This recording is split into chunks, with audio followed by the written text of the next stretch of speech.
This Sunday, we'll be using Psalm 116, the psalm which is assigned for the day, as a litany in a part of our worship service.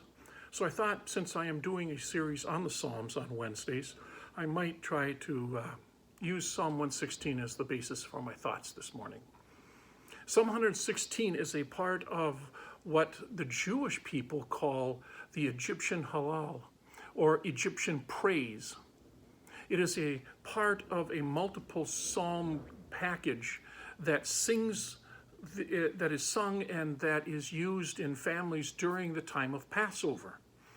It is from Psalm 113 to 118, and it centers around the Jewish people's exodus from the captivity in Egypt, and what binds these psalms together is the phrase that is repeated multiple times throughout them of hallelujah, or God be praised. Psalm 113 is a hymn about a caring and the might and power of God. Psalm 114 centers on the Exodus itself and how God rescued the people out of their slavery. Psalm 115 reflects the thoughts of an individual who was very near death and who pleaded to God to be set free, to be saved, to be healed. It is this plea, and then eventually the man gets healed and he leaves God with great praise and thanks. Psalm 117 is a psalm of praise, and Psalm 118 concludes with a litany that is to be used within the context of worship. Our Psalm 116 has us listening to someone who is desperate. This person has had an experience where he has been near death, where he has cried out to God to be healed, and where he hopes and prays that God will hear his prayer and bring him deliverance.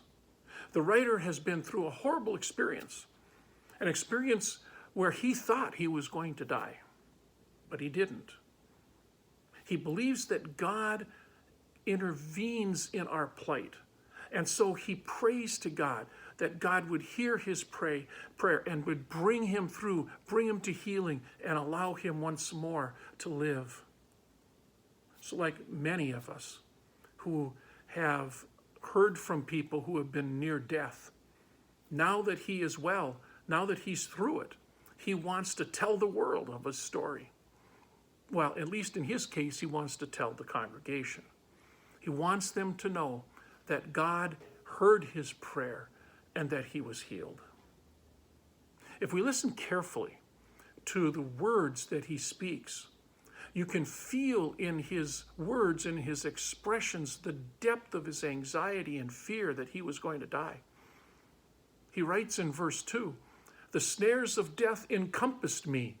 The pangs of Sheol laid hold on me. I suffered distress and anguish." The prayer is of a person who is facing death. In verse 4, he cries out, "O Lord, save my life." And as the writer is finally healed, he goes and leaps praise on God, using marvelous phrases to describe God.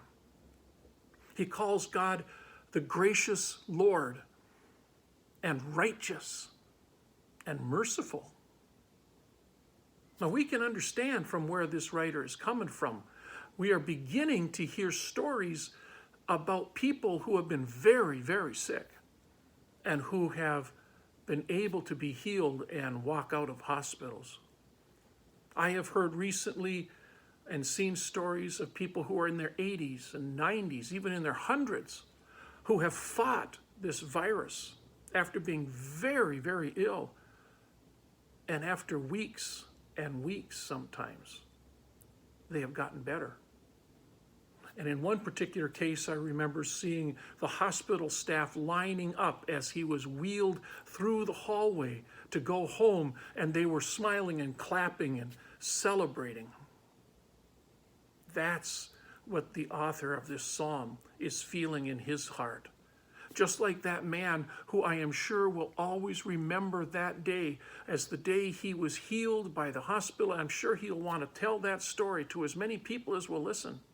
So today, we hear the evangelist in this psalmist. He wants to tell. He wants people to know that God hears prayers. Again, in verse 1 and 2, he says, I'll keep calling on the Lord for help for the rest of my life. Now that he is healed, he isn't done giving thanks to God. Now that he is healed, he isn't done praying to God. In fact, he is saying because he is healed, he will remember God and continue to pray and give thanks to God for the rest of his life. The psalm is a psalm of deliverance. It is what Rabbi Eckstein, who I spoke about in my Easter sermon, referred to God as a God of deliverance. All that he went through, all the pain that he suffered, all the sickness, all the tragedy, all the fear of dying that he went through, culminated in this prayer of pleading to God for help. And then he was delivered, and that changed him. He is now a different person. He wants to share his story so that others who might go through the same situation that he had to go through will not be afraid to give their pleas to God, will not be afraid to go and ask God for help.